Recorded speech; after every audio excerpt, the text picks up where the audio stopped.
সবসময় দেখুন আপনি একাই দেন, কারো সাথে নিয়ে যাবেন না। কেন বলতো এই কথাটা? আবার উল্টা দেখতাম কি ওর পাঁচতলার বাড়িটা মাঝে মধ্যে ডাক দিয়া সাক্ষী দেয় তাই? কি বুঝলা যেতেছে। আচ্ছা, ঠিক আছে, এইভাবে মেয়ের লাশ এখনো মর্গে পড়ে আছে। আচ্ছা, এখন আপনার মেয়ের লাশ কোথায়? গতকালকে বাবা আর দাদি তারপর কিভাবে মারছে তোমার আম্মুকে? চুল ধরে মারছে? আর কিভাবে, আর কিভাবে মারছে? কদমতলীতে যৌতুকের দাবিতে গৃহবধূকে পিটিয়ে হত্যার অভিযোগ, থানায় মামলা।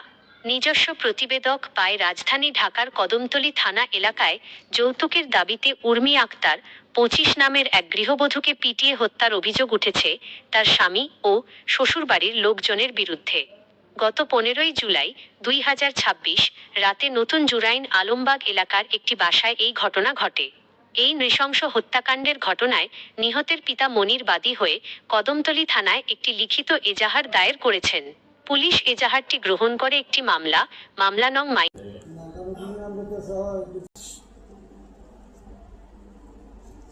একটু সময় দেন, আমি দিই। ঠিক আছে, তাহলে আমরা কালকে 11টার সময় আসছি। 11টা বা 12টায়। ঘটনার বিবরণ ও অভিযোগ। মামলার এজাহার সূত্রে জানা যায়, বিগত 2021 সালে শরীয়ত মোতাবেক মনিরের কন্যা উর্মি আক্তারের সাথে নতুন জুরাইন আলমবাগের বাসিন্দা সাইদুজ্জামান মোহনের বিয়ে হয়। তাদের সংসারে 5 বছরের একটি ছেলে সন্তান রয়েছে। বিয়ের পর থেকেই ব্যবসার অজুহাতে স্বামী ও শ্বশুরবাড়ির লোকজন উর্মির পরিবারের কাছে 5 লাখ টাকা যৌতুক দাবি করে আসছিল। যৌতুকের টাকা না দেওয়ায় দীর্ঘদিন ধরে উর্মির ওপর শারীরিক ও মানসিক নির্যাতন চালানো হতো। বাদী এজাহারে উল্লেখ করেন, গত 15ই জুলাই রাত আনুমানিক 10টার দিকে যৌতুকের দাবিতে পুনরায় বিরোধ সৃষ্টি হলে আসামিরা উর্মিকে মারধর শুরু করে।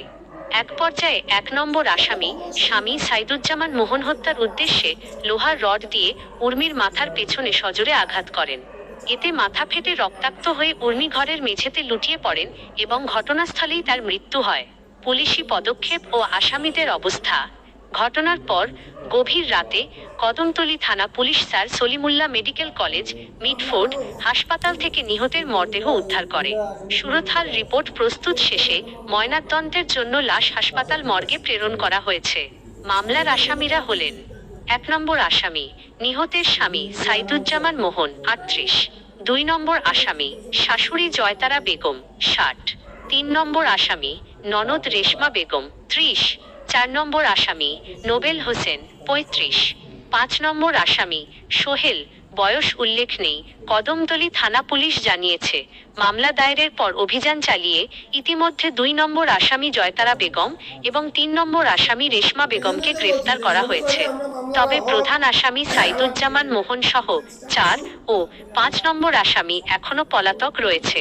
পলাতকদের দ্রুত গ্রেফতারের জন্য পুলিশি অভিযান অব্যাহত আছে।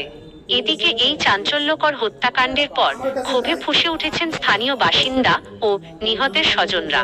তারা এই ঘটনার সুষ্ঠু তদন্ত এবং দোষীদের সর্বোচ্চ শাস্তি মৃত্যুদণ্ডের দাবি জানিয়েছেন। যেসব পরিবর্তন